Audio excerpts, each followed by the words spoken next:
we're on solid geometry, and one of the topics in solid geometry is the helix. All right, so by definition, a helix can be defined as the shape formed by a line being wound around and along a cylinder. All right, it is important to know that if we ignore the cross section of the line, then we get what we refer to as a simple line helix. If we factor the cross section of the line, then we will get a circular section helix. All right. Now, let's move down into the construction of a circular section helix. Now, this is what we're given here. We want to construct two turns of a right-hand circular section spring. Given that the mean diameter is 60 millimeters, the lead is 60 millimeters, and the cross section of the spring is set at 10 millimeters in diameter. All right, we need to understand something now. When we talk about a complete turn, because this asks for us to construct a turn, two turns of the right hand helix. One complete turn would be 360 degrees. And when we're talking about spring or coils, we would say one convolution. In this case, we want two convolutions of a right and circular helix spring. All right. If we were talking about the say for example we're talking about the turning of a wheel, then when we talk about the turning of a wheel which is circular, we would refer to that turn, one complete turn, as a revolution. All right, so just want you to understand the difference between convolution, when we use the term convolution, and when we use the term revolution. All right, so here we go now. So we get the mean diameter, and in this case the mean diameter is 60 millimeters. So we go to draw circle, D, enter 60. All right, so we have our 60 millimeters mean diameter there. And because this is a it will be the center or the mean, because when we talk about the mean, we talk about the midpoint, right? Therefore, we're going to convert this to center line. So I want this to be a center line. All right. Now, we are going to divide up this into 12 equal parts conveniently. All right. But before I do that, let me first establish my center line here. And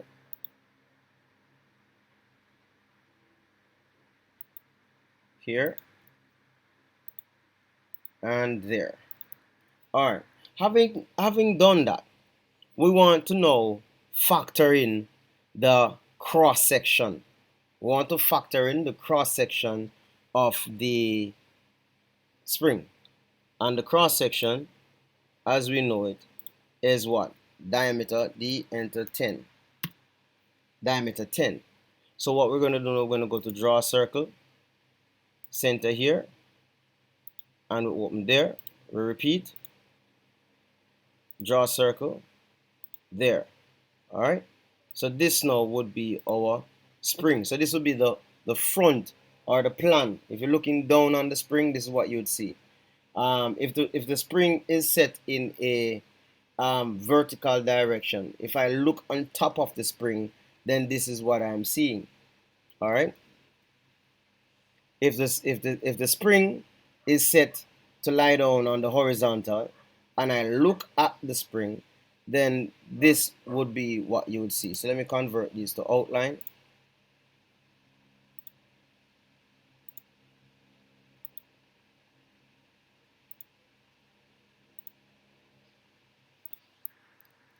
All right, so that is what we have here. Now what we're going to do now, this circle now, as I said before, we're going to divide this up into 12 equal parts. So we say div divide. We click on this and we type the amount that we want. 12, enter. Now notice I have my points there already, but they're in hidden, they're in construction. All right, so I can go now and label each one of these parts. So this would be 0. Let me just make this. So I have 0, and I'm going to copy these. Turn off ortho.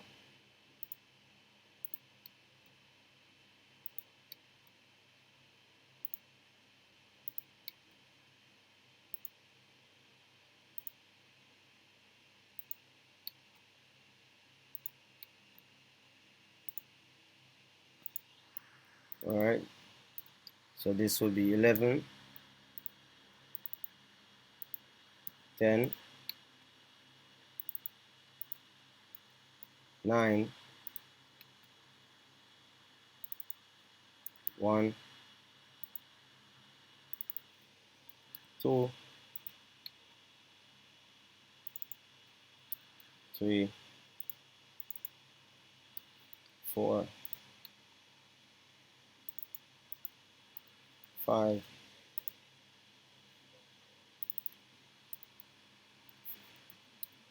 6, 7,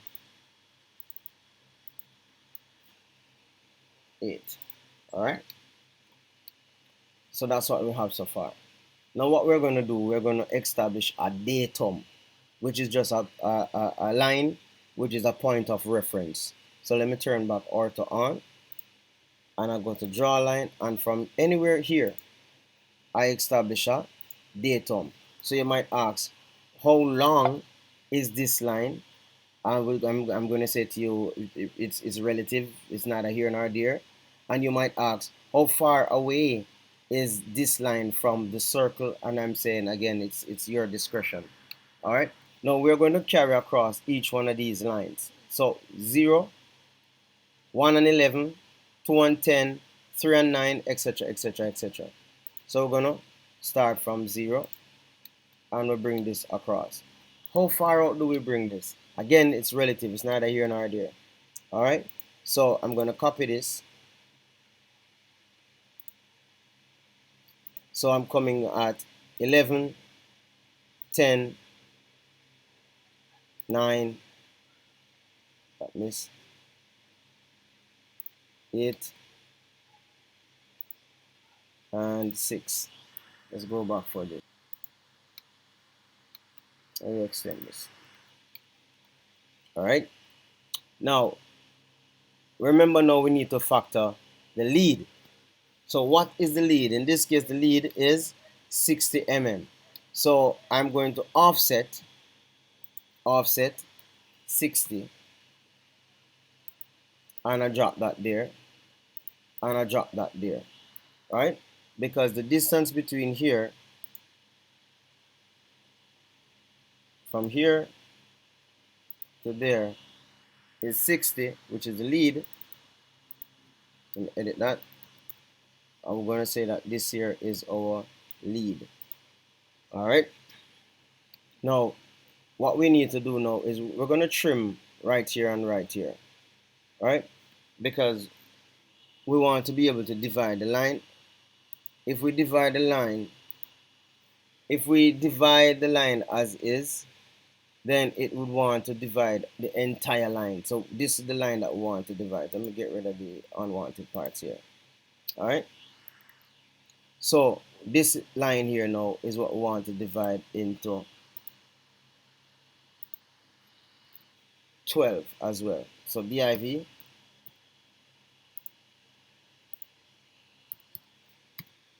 All right. Now we'll just copy this.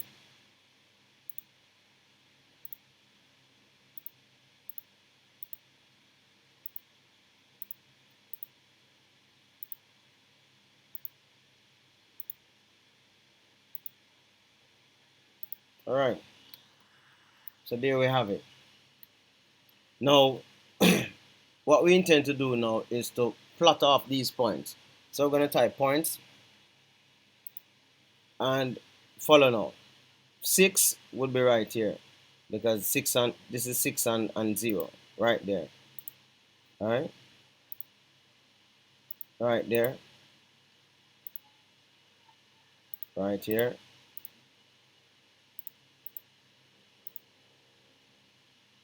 right here,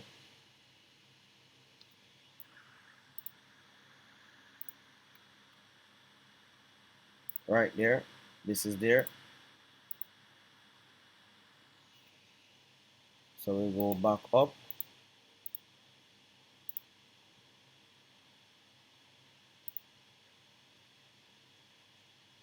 Multiple. So instead of keep doing that, I'll just do multiple. Right there, right there, right there, and right there. All right. So those are the points that we need. Those are the points we need. Now it's time for us to factor the cross section. So this here is a cross section, and we're going to copy this from here. So at every one of these points, we're going to put the cross section. Every one of these points we put in the cross section, because at the end of the day, we are going to get the tangential points by using spline. All right. Now they want for us to get a right-hand helix. That means if you imagine the helix will be coming from off the paper towards you, back into the paper, and then back towards you. All right. So let's go now to spline.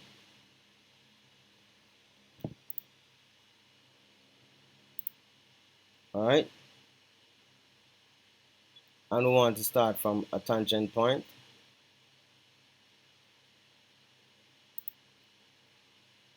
Tangent. Tangent. Notice that we're getting tangent. We're getting the tangent points. Tangent. Tangent. Tangent. Tangent. All right. So I'm going to stop there. All right. Then I'm going to do the other side. Repeat spline. Start there. That's our tangent. Tangent. Tangent. You might say, how do I know it's a tangent? If you look, you'll see the green circle with the line on it. It means tangent. And we get that one here. Get one there. All right. And we click enter. Now, what I'm going to do with here, I'm going to break here.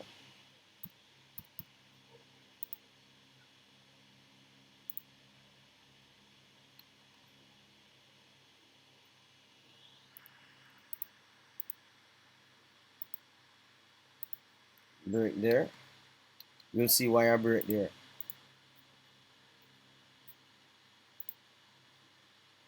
And I break there. Now, what happened now is that this, because it is coming from out of the paper, the helix is coming from out the paper, you won't be able to see this side. So this would be in hidden detail.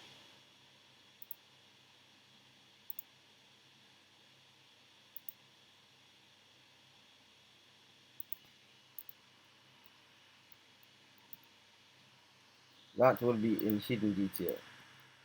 All right. And we can, let's use outline.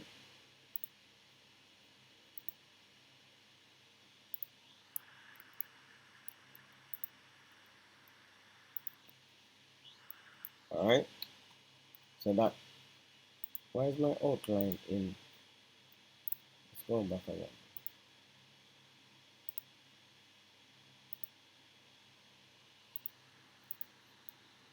All right. Now we would do the same thing for here. So we're gonna break inside here.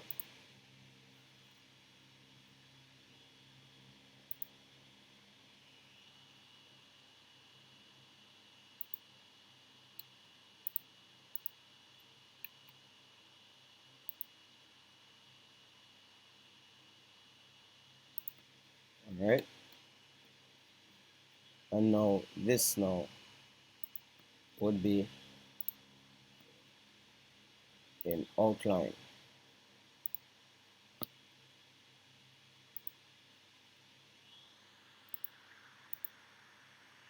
So that would be an outline. Let's trim this part. There's a piece here that I need to trim. All right. So this now would be the first part. All right. This will be half of it. Then now we're going to plot the other side. All right. So we go back to spline.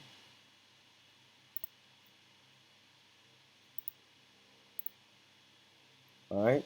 And we can start from here. Tangent, tangent, tangent, tangent, tangent, tangent. All right. This one is a little bit on the off. All right. And then we do the reverse.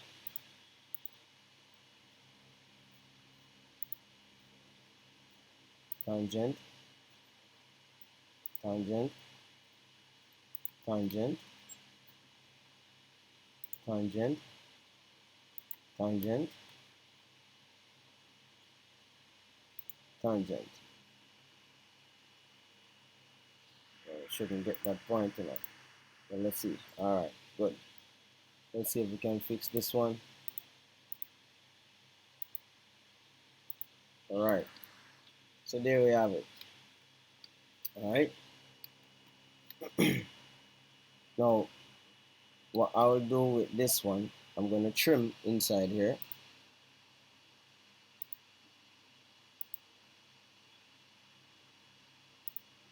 I shouldn't even trim it yet because what we're going to do is we're going to copy it and bring it over to the other side. So let me just convert this, and this, and this to outline.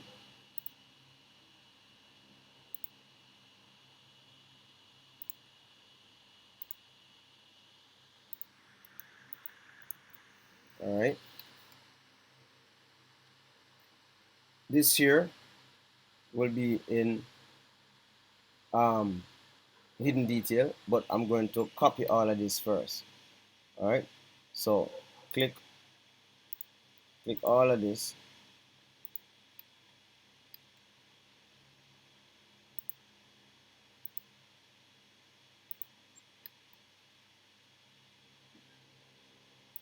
All right. And I'm going to copy.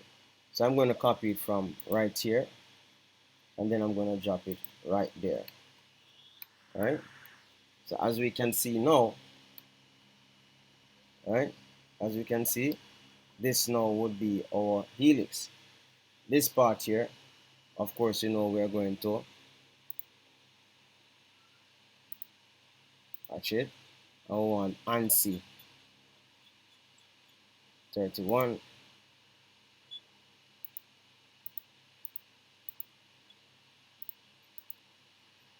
All right, and let's make it smaller. All right.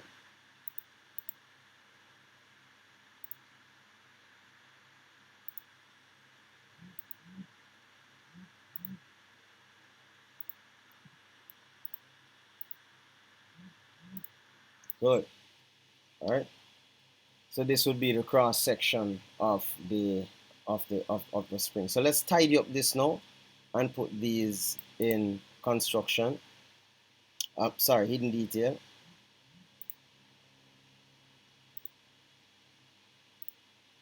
That will be in hidden detail and 0.5.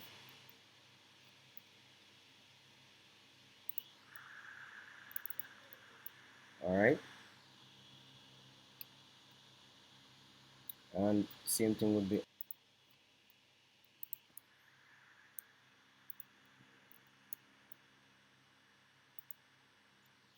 All right. Trolling me. All right. So that is that right there. Here we have two complete turns of a right hand helix. So we're just going to write the name of it. So this is two turns of a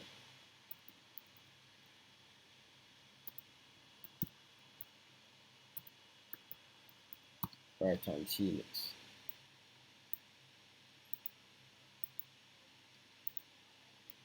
There we have it.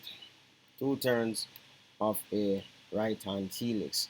And this is a right hand because it's moving this way. Let me copy this. What if it was a left hand helix? Let me bring this down here. If it was a left hand helix, people, what would happen is that this now would be solid. Alright. Now remember that I did break this line. So this would be solid. So if it was a left hand helix, then this would be the side that would be hatched.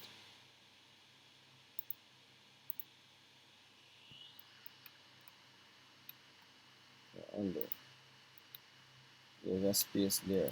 Alright.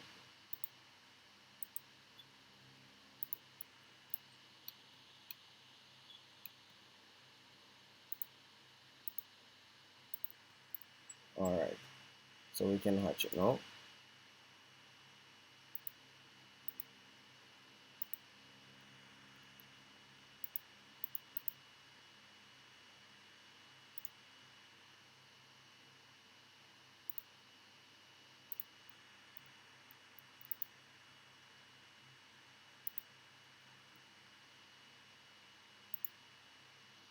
Alright. So this is what the right hand, the left hand helix will be.